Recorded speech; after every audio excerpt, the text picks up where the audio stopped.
እንዴት ዋላችሁ የአገሬ ልጆች? ዛሬ ደግሞ ይዤላችሁ የመጣሁት ይሄ የምታዩት ቀላል ነገር አይደለም ውዶቼ። ውስጣችን እናጥራ።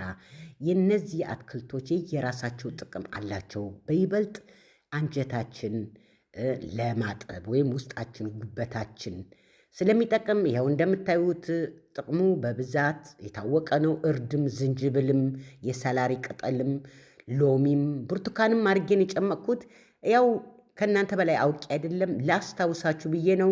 ይቺ ነገር ተጠቀሙ። በይበልጥ አሁን አንጀታችን ድርቀት ለምንቸገር ሰዎች፣ እኔ እንኳን ድርቀት አልቸገርም፣ ባለቤቴ ነው ትንሽ የሚቸገረው እና ይህን ይጠቅማል። ጠጡ። ቁርጥማት ያዘን፣ እጃችን ያመናል፣ እግራችን ያመናል ለምትሉም ይህም ይጠቅማችኋል። ምክንያቱም እርድና ዝንጅብል የየራሱ ጥቅም ስላለው ለማለት ነው ውዶቼ። በሉ ጊዜያችሁን ወስታችሁ ለምትመለከቱልኝ እጅግ በጣም አመሰግናለሁ።